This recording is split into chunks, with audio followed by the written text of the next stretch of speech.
Amanda ne se distinguait pas. C'était le genre de personne qui passait inaperçue, même en étant toujours présente. Elle travaillait comme serveuse dans un petit restaurant du centre de Londres où le flux de clients était constant et la reconnaissance rare.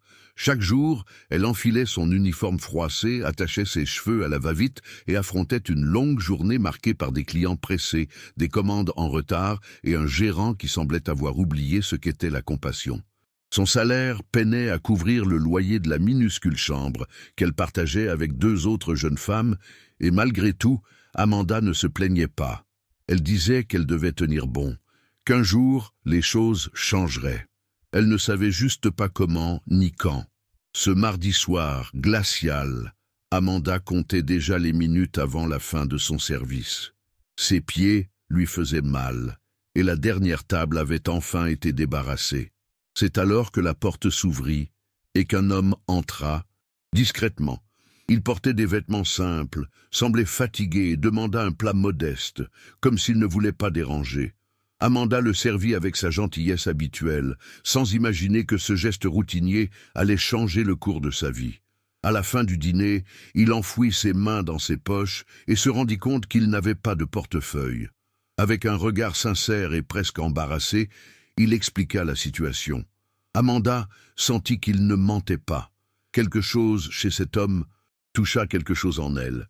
Peut-être sa manière calme, son humilité ou simplement le fait qu'il semblait aussi épuisé qu'elle. Sans trop réfléchir, Amanda fit un pas en avant. Elle alla jusqu'à la caisse, sortit un billet froissé de son sac à main et paya le dîner de l'inconnu. Ce n'était pas la première fois qu'elle aidait quelqu'un, mais c'était la première fois qu'elle avait peur d'être prise en flagrant délit. Le gérant avait clairement indiqué que tout écart serait sanctionné. Malgré cela, elle le fit. L'homme remercia d'un sourire contenu, presque timide, et sortit aussi silencieusement qu'il était entré. Amanda ne lui demanda pas son nom. Pour elle, c'était juste une autre soirée, une petite bonté de plus qui serait probablement oubliée le lendemain. Mais ce qui se passa juste après, elle ne l'oublierait jamais. Quelques minutes plus tard, le gérant l'appela discrètement. Il avait tout vu sur les caméras. La froideur dans sa voix était pire que n'importe quel cri. Il déclara qu'elle avait enfreint les règles, que ce type d'attitude encourageait les profiteurs, et qu'elle n'était pas payée pour avoir de la compassion. Amanda essaya d'expliquer, mais en vain. Le gérant était décidé. En moins de 5 minutes, elle se retrouva dehors, avec son sac à dos sur le dos et le regard perdu. Elle marcha pendant des heures sur les trottoirs glacés de Londres, essayant de comprendre si elle avait fait quelque chose de mal. Sa tête lui disait que oui, qu'elle avait été irresponsable. Mais le cœur disait autre chose. Amanda passa cette nuit blanche. Elle n'arrivait pas à dormir, ni à trouver un sens à tout cela. Perdre son emploi pour avoir fait quelque chose de bien la bouleversait d'une manière étrange. Au matin, toujours incertaine de ce qu'elle devait faire, elle retourna au restaurant pour essayer de discuter à nouveau. Mais le gérant ne la reçut même pas. Sans autre option, elle continua de déambuler dans la ville, honteuse, ayant peur d'expliquer à ses colocataires la raison de son licenciement. Elle se sentait inutile, même stupide. Tant de fois avait-elle encaissé des remarques pour conserver son emploi, et juste au moment où elle suivait ce qu'elle croyait être juste, elle perdait tout. La sensation était que le monde n'avait pas de place pour ceux qui agissent avec le cœur. Plus tard, dans l'après-midi de ce même jour, alors qu'elle regardait distraitement son téléphone cassé dans ses mains, une femme bien habillée s'approcha d'elle dans la rue. Amanda hésita, pensant qu'il s'agissait d'une de ces distributions de prospectus. Mais la femme se présenta calmement et dit qu'elle était là au nom de quelqu'un qui voulait la remercier. Amanda ne comprit pas immédiatement. Ce n'est qu'en entendant le nom Kanté que les pièces commencèrent à s'assembler. N'Golo Kanté, le joueur, l'homme de la nuit précédente. Amanda fut sous le choc. C'était impossible. Comment n'avait-elle pas reconnu? Mais la réponse fut rapide. Il ne se comportait pas comme quelqu'un de célèbre, et justement pour cela, elle avait eu confiance en lui. La représentante du club expliqua que Kanté avait été profondément touché par le geste d'Amanda. Il avait tenu à raconter l'incident au club, insistant pour qu'on retrouve cette serveuse. Il affirmait qu'il ne s'agissait pas d'argent, mais de caractère. Amanda écouta, encore étourdie, ne sachant pas si cela était réel ou une sorte de plaisanterie. La femme lui remit alors une enveloppe portant le sceau officiel de Chelsea. À l'intérieur se trouvait une invitation à une réunion le lendemain, dans le stade même. Il souhaitait lui parler d'un poste dans l'équipe d'accueil du secteur VIP. Amanda tenait le document de main tremblante. Elle n'avait jamais mis les pieds dans un stade en tant qu'employée, encore moins dans un club de cette envergure. L'envie était de refuser, de fuir. Mais, en même temps, quelque chose en elle lui demandait d'essayer. Le lendemain, matin, Amanda enfila sa plus belle tenue, quoique un peu usée et simple, et arriva presque 1 heure en avance. Le stade semblait immense, inatteignable. Elle se sentait déplacée parmi des personnes pressées en costume et avec badge, mais elle fut accueillie avec gentillesse. La réunion se déroula dans une salle élégante, où l'on expliqua que le poste serait temporaire, une sorte d'essai. Amanda écouta attentivement, nerveuse, mais déterminée à ne pas gâcher cette opportunité. Elle sortit de là avec un badge provisoire et des instructions pour commencer la semaine suivante. Cette nuit-là, pour la première fois depuis bien longtemps, elle dormit avec le cœur un peu plus léger. Elle ne savait pas encore comment cela allait se passer, mais elle savait qu'elle devait essayer. Les premiers jours furent difficiles. Amanda ne comprenait pas les protocoles, se trompait dans les noms des invités importants et se débrouillait mal avec les demandes. C'était un environnement formel, plein d'exigences et de standards qu'elle n'avait jamais connus. Aussi bien qu'elle essaya de les cacher, son insécurité était visible. Il y eut des moments où elle pensa abandonner, surtout lorsqu'elle remarquait les regards méfiants de certains collègues. Mais contrairement à l'ancien restaurant, là-bas personne ne l'humiliait. On la corrigeait, certes, avec fermeté, mais sans mépris. Et c'est cela qui fit qu'Amanda continua. Elle commença à étudier les noms des invités, à mémoriser les plans du stade et à observer les collègues les plus expérimentés. Elle ne voulait pas être simplement une aide temporaire, elle voulait prouver qu'elle méritait d'être là. Avec le temps, les choses commencèrent à changer. Les superviseurs remarquèrent ses efforts, sa ponctualité, et surtout sa manière sincère de traiter les gens. Amanda ne souriait pas par obligation. Elle souriait parce qu'elle voulait que l'autre se sente accueilli, et cela faisait la différence. Un des directeurs finit par commenter qu'elle possédait quelque chose de rare, une empathie authentique. À la fin du 2e mois, son contrat fut renouvelé. Et pas seulement cela. Elle fut invitée à participer à une formation interne pour de futurs postes de leadership. Amanda n'en croyait pas ses oreilles. Elle se réveillait encore, effrayée, pensant que tout cela n'était qu'un rêve. Mais ce n'était pas le cas. Pour la première fois, elle avait l'impression d'être vue pour ce qu'elle était vraiment. Amanda continua de progresser pas à pas, sans précipitation mais avec détermination. Elle n'était pas la plus rapide ni la plus expérimentée, mais elle était, sans aucun doute, l'une des plus dévouées. Elle arrivait avant l'heure, révisait mentalement les tâches du jour et traitait chaque visiteur comme s'il était unique. Certains invités VIP commencèrent à reconnaître sa présence. Un vieil homme, qui venait avec son petit-fils à chaque match, se mit à la saluer avec affection. Une cadre étrangère, touchée par l'attention qu'Amanda avait portée en remarquant son malaise face à la nourriture, demanda qu'elle soit toujours responsable de son service. Ces petits gestes ne passaient pas inaperçus. Les compliments commencèrent à affluer jusqu'au supérieur, non seulement pour son professionnalisme, mais aussi pour l'humanité qui se manifestait dans chacune de ses actions. Amanda, cependant, restait les pieds sur terre. Elle prenait encore le bus, partageait toujours sa chambre et avait encore des journées difficiles. Mais désormais, elle marchait la tête haute. Elle était fière du chemin parcouru, même si tout avait commencé de la manière la plus improbable possible. Au fond, elle savait. Tout cela était la conséquence de quelque chose qui ne s'enseigne dans aucun cours. Le choix d'être gentil, même quand le monde ne rend pas l'appareil immédiatement. La nouvelle de sa promotion arriva par un matin ordinaire, sans avertissement ni cérémonie. Amanda fut convoquée dans le bureau de la coordination et, un instant, elle crut avoir fait quelque chose de mal. Assise, les mains glacées, le cœur battant la chamade, elle écouta qu'elle allait être promue superviseur de l'équipe d'accueil. Elle eut du mal à comprendre.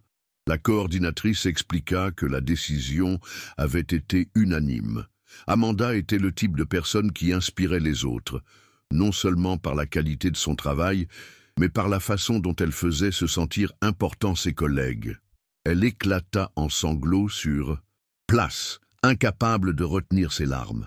Il ne s'agissait pas simplement d'un nouveau poste, c'était la confirmation qu'elle avait de la valeur, qu'elle n'avait pas besoin de renoncer à ce qu'elle était pour être reconnue.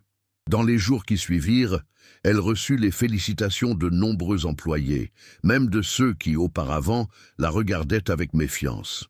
Son histoire commença à circuler dans les couloirs du club, toujours racontée avec admiration.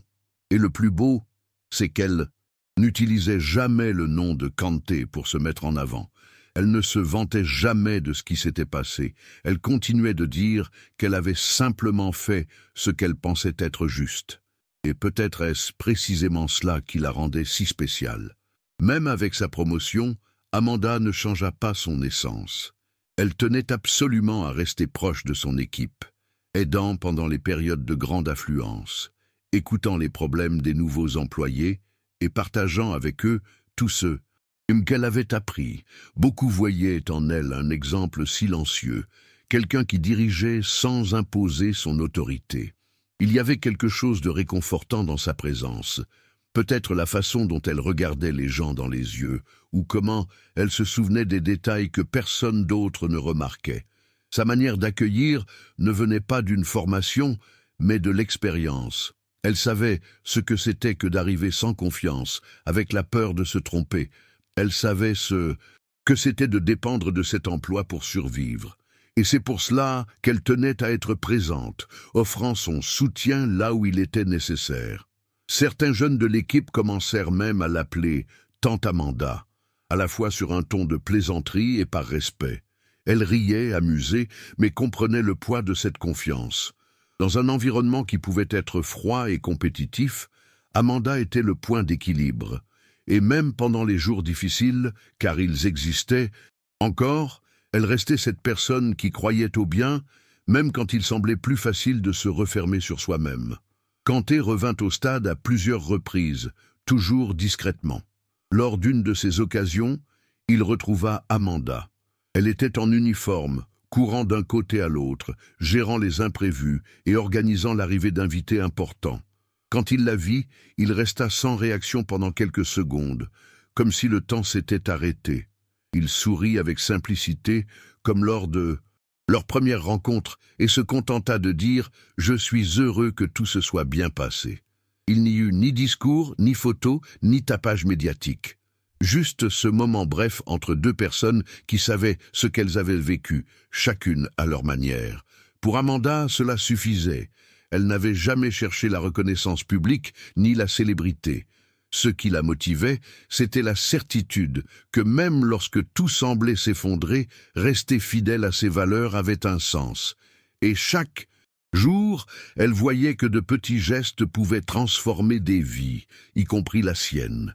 Son nom fut mentionné lors de réunions internes, elle fut invitée à des événements spéciaux et même donna un court témoignage dans une vidéo institutionnelle du club, où, avec simplicité, elle raconta son parcours.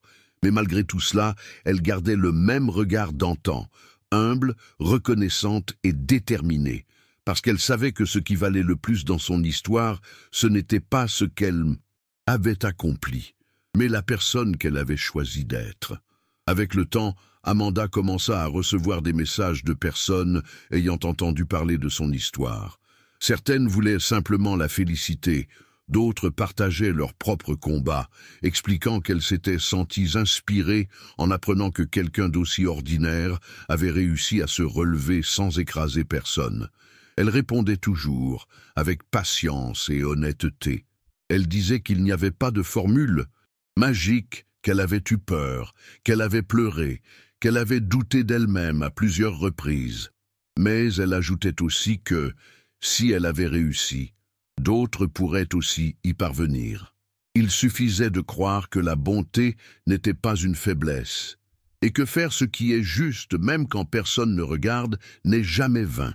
Pour elle, tout cela n'était pas une question de chance. C'était une question de choix. Des choix qui coûtent parfois cher au début, mais qui, avec le temps, montrent que l'intégrité ouvre également des portes. Et ces portes, une fois ouvertes, ne se ferment pas facilement.